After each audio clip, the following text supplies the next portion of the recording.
की मौत। हमास के अटैक में 5 इजरायली सैनिक मारे गए। ये कसम एक तरीके से इजराइल ने खाई हुई है कि यहां हमास को अब जब तक पूरी तरह ऑक्यूपाई नहीं करेंगे, और कल वहां के मिनिस्टर के बयान से बात साफ भी थी कि जब तक इस जगह को अब अपने अधिकार क्षेत्र में नहीं ले लेंगे तब तक हमास के खिलाफ और गाजा में चल रहा ये अभियान एक तरीके से पूरा नहीं होगा। और आज उसी क्रम में ये नई कार्रवाई हुई है। हालांकि इजराइल को भी नुकसान हुआ है। यहां आप देख रहे हैं गाजा में इजराइल का ये भीषण हमला, उत्तरी गाजा में आईडीएफ की बमबारी, हमले में 18 फिलिस्तीनियों की मौत, हमास के अटैक में 5 इजरायली सैनिक भी मारे गए हैं। मेरे साथ जुड़ रहे हैं मेजर गौरव आर्या और एयर मार्शल पीके श्रीवास्तव। आप दोनों का बहुत स्वागत है। गुड इवनिंग, जय हिंद। अब ये हम कल भी जिक्र कर रहे थे कि ये पूरा प्लेन किए बगैर मानेंगे नहीं। ये नॉर्थ गाजा में एक बार फिर से कार्रवाई, क्योंकि पहले नॉर्थ से शुरू हुआ था मामला, साउथ तक गया था, कहा गया लगभग वाइप आउट कर दिया गया है। एक बार फिर नॉर्थ में कंसंट्रेशन और एक बार फिर से ये संघर्ष जिसमें इजरायली सैनिक भी मारे जा रहे हैं। बिल्कुल दिनेश, आप एकदम ठीक बात कर रहे हैं। देखिए, हमने पहले भी ये बात डिस्कस करी थी कि जब तक ट्रूप्स ऑन द ग्राउंड नहीं होंगे आप ऑक्यूपाई नहीं कर सकते। आप हवा से बमबारी करेंगे, आप टारगेट को सॉफ्टन अप कर सकते हैं, आप आर्टिलरी मारेंगे, आप टारगेट को, जो भी टारगेट है, गाजा ही मान लीजिए, आप इसको मुलायम कर सकते हैं, आप मुलायम कर सकते हैं, लेकिन आप उस पर कब्जा नहीं कर सकते। कब्जे के लिए आपको इन्फेंट्री अंदर भेजनी पड़ेगी, आपको टैंक्स अंदर भेजने पड़ेंगे, टैंक्स ठोकेंगे, सब कुछ बर्बाद करेंगे, इन्फेंट्री जाके वहां पे झंडा गाड़ेगी।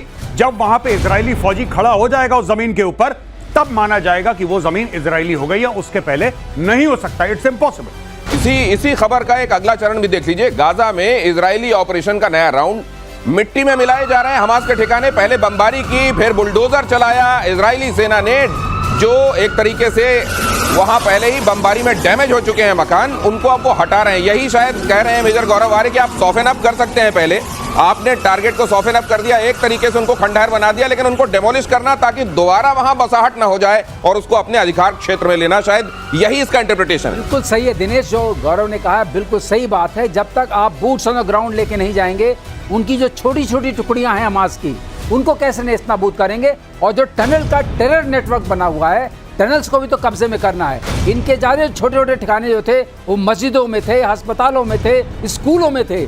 हर जगह घुसना पड़ेगा, हर दरवाजे पर दस्तक देनी पड़ेगी, और ये काम चला आ रहा है, करना पड़ेगा। इसको ये बिगिन डॉक्ट्रिन भी बोलते हैं। जिनके प्राइम मिनिस्टर बिगिन थे, उनके नाम पे बिगिन डॉक्ट्रिन बोलते हैं कि हवाई हमले तो सिर्फ उसको सॉफ्टन अप करने के लिए हैं। आपने वो हटाया, जिससे जब फौजें जा रही हैं तो उनको ज्यादा रेजिस्टेंस नहीं हो। और जो आज की घटना हुई है, जो आप बता रहे हैं कि 5 इजरायली मारे गए, ये तो शायद पहले भी गौरव ने एक बार कहा था कि जब इस आप उसमें लगेंगे मुहिम में, तो कुछ दुर्घटनाएं या आपके ऊपर भी वार होगा, लेकिन ये तबाही तो होके रहेगी। और अगर ये अस्तित्व की लड़ाई है तो फिर ये कीमत चुकाने के लिए तैयारी भी होनी चाहिए। अगली खबर आपको बताता हूं, ईरान पर नेतन्याहू का बहुत बड़ा बयान। ईरान के एटमी और मिसाइल वाले खतरों की तुलना उन्होंने ट्यूमर से की। उन्होंने कहा कि ट्यूमर को हटा दिया, लेकिन निगरानी होते रहना जरूरी है। नेतन्याहू ने कहा, ईरान के खिलाफ ऐतिहासिक जीत हमने हासिल की है। ये कई बार यहाँ एयर मार्शल पीके श्रीवास्तव भी ये कहते हैं कि इस तरह के लोगों का जो इलाज है, और ये मेजर गौरव आर्य भी कहते हैं कि इनको एंटीबायोटिक या उनको साइक्लिक कीमोथेरेपी देते रहना बहुत जरूरी है। लेकिन सर, ये साइक्लिक कीमोथेरेपी कितने दिनों तक देते रहेंगे? क्या इनकी जब तक ये इजराइल वजूद अपना बचाने की लड़ाई लड़ रहा है, तब तक ये लड़ाई भी क्या अनवरत चलेगी? एटर्नल है ये? नहीं, देखिए, जब तक, सिंपल सी बात है, वही बात है जब हम बात करते हैं इंटेंट और कैपेबिलिटी की। आपके प्लेटफॉर्म में कई बार बात कर चुके हैं। इंटेंट क्या है उनका? इजराइल को बर्बाद करना, अमेरिका को बर्बाद करना। कैपेबिलिटी क्या है इनकी? Nuclear weapons, ballistic missiles. ये दो बातें क्लियर हो गई ऑडियंस के सामने। अब दिनेश भाई, सिंपल सी बात है कि आपने अगर कैपेबिलिटी एक लेवल से हटा भी दी, कैपेबिलिटी तो दोबारा डेवलप हो सकती है अगर आपका इंटेंट हो। और अगर आपकी कैपेबिलिटी है, इंटेंट कैन चेंज ओवरनाइट। भाई, आप में कैपेबिलिटी है बिल्कुल, और आप ये चाहते हैं कि इजराइल को बर्बाद करना। आप कितनी भी कस्में खा लें, कितनी भी कागज साइन कर लें, जिस दिन आपका दिमाग ठनका, आपको पता है मेरे पास बैलिस्टिक मिसाइल है, उसके ऊपर न्यूक्लियर वॉरेंट लगा हुआ है, वो आपको बटन दबाना है। तो ये जो चीजें हैं, ये इजराइल को पता है। इतना सा इजराइल है, अगर आप मिडिल ईस्ट का मैप देखेंगे, आपको दोस्तों इजराइल मिलके नहीं मिलेगा। आप जूम करेंगे तब जाके दिखेगा छोटा सा ऐसा टुकड़ा इजराइल। उसको गायब करना बड़ा आसान है अगर ईरान के पास न्यूक्लियर वेपन्स आ गए तो, और ये कभी नेतन्याहू होने नहीं देगा। लेकिन ये इंटेंट वाली जो आप बात कह रहे हैं, इधर तो देखिए नेतन्याहू गए और अमेरिका में जाके, आगे मैं वो खबर दिखाऊंगा, उस पर तफसील से हम जाएंगे। लेकिन ये कहना कि देखिए हमने आपका नोबेल के लिए नाम प्रपोज किया, देखिए रिकमेंडेड लेटर, ये दिखाना कि भाई ये देखो व्हाट्सएप देख लो हमने मैसेज किया है, ये क्यों करना पड़ रहा है? ये तो करना इसलिए पड़ रहा है हाँ। कि इसके बिना किए उनका चारा नहीं है। कहीं ऐसा तो नहीं है कि ट्रम्प ने कहा कि सुनो मेरे को नोबेल मिल जाने दो, उसके बाद राउंड 2 शुरू होगा, उसमें जो करना हो कर लेना तुम। यही चीज ओबामा के साथ हुई थी। हाँ। यही चीज ओबामा के साथ हुई थी। पहले ओबामा को मिला नोबेल पीस प्राइज, हाँ। और उसके बाद ओबामा ने पूरी दुनिया का हलवा बना दिया था।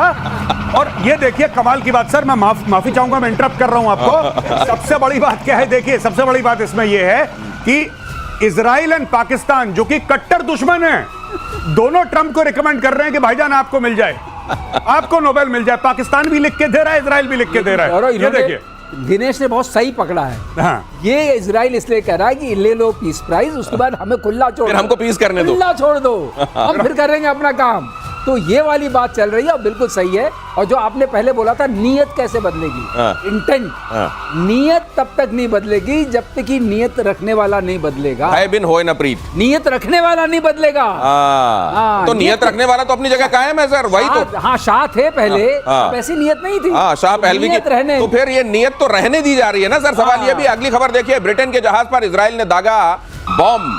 ब्रिटिश जहाज गैलेक्सी लीडर, अब आप सोच रहे होंगे भाई इजराइल क्यों दाग रहा है बम ब्रिटेन के जहाज पर, तो वो भी देख लीजिए। ब्रिटिश जहाज गैलेक्सी लीडर पर यह हमला हुआ, असल में हूती विद्रोहियों ने कब्जे में कर लिया था ब्रिटेन का जहाज। इजराइल पर हूती हमले के जवाब में यह पलटवार हुआ है। अब ये देख लीजिए आप, ब्रिटेन जो है उसका जहाज हूती ने किया कब्जा। इजराइल का भी कहते हैं कुछ स्टेक था उसमें, लेकिन कहा फिर जाने दो, अगर ये जाती है भैंस पानी में तो जाने दो, लेकिन सर ये लेकिन ये नुकसान, हाँ। ब्रिटेन ने कहा होगा कि भाई मेरा थोड़ा ख्याल कर लेते, मेरे से टेलीफोन करके पूछ तो लेते। नहीं, इजराइल ने कब किसको फोन करा है और इजराइल ने कब पूछा है? इजराइल भी अमेरिका की, दिनेश जी, उतनी ही सुनता है जितना इजराइल को कन्वीनियंट लगता है। अगर इजराइल को कन्वीनियंट नहीं लगता तो वो यूएस की भी नहीं सुनता। तो यूके तो कुछ भी नहीं है, उसने बोल दिया होगा विद्रोहियों ने जहाज ले लिया, ठोक दो, तो ठोक दिया। एक चीज है दिनेश, इसमें एक लोचा है वैसे। हाँ। ये जहाज कब गया था हूती के कब्जे में? हाँ। ये गया था नवंबर 23 में, अच्छा तब से उनके पास है। अच्छा। और ये जहाज इन्होंने अपना कमांडो ऑपरेशन करके पकड़ा था। ओके। जब पकड़ा तो जहाज में कोई सामान नहीं था, जहाज नॉर्मली कार वार लेके जाता है। अच्छा। इसमें कोई सामान नहीं था। इसके ऊपर उन्होंने लगाए थे रेडार्स, ओह। और इससे देखते थे वो रेड सी चैनल्स को। तो अब आप ये कह रहे हैं कि नाम का उनका था लेकिन अब काम का इनका हो यहाँ गया। लोचा है। ओह। तो इसलिए इसको मारने में सबका साथ है, मारो। अच्छा, 23, 24, 25, मतलब 2 साल से अगर इनके कब्जे में। 1.5 साल से, नवंबर में था तो 1.5 साल से। कार्गो शिप के ऊपर रडार लगा रखा था ना। कार्गो शिप को बना दिया था, रेडार लगा के उसको। ओ, तो ये और ये इसी लोचा तरीके, है। और इसीलिए लोग कह रहे थे कि भाई इनके पास एडीएस वाली खूबियां कहां से आ गई, यहां से आ गई। यहाँ से आ गई, ओह। और इसलिए वो जानते थे कि ये ब्रिटिश एयरक्राफ्ट है, मारेंगे नहीं। हाँ। लेकिन इन्होंने कहा भाई इसको कि मारो। हाँ, अब ये बेशक हमारा ये सिंबल बना के रखा है कि ये ब्रिटेन वाला है, तो ब्रिटेन वाला है तो जाने दो, लेकिन में तो उनके था। राइट। अगली खबर देखिए, भारत 5वीं पीढ़ी के फाइटर का इंपोर्ट करेगा। Su-57 या अमेरिकी F-35 की खरीद पर विचार चल रहा है। चीन पाकिस्तान को काउंटर करने की तैयारी है। फाइटर से वायुसेना की क्षमता बढ़ेगी, डिफेंस सेक्रेटरी ने कहा।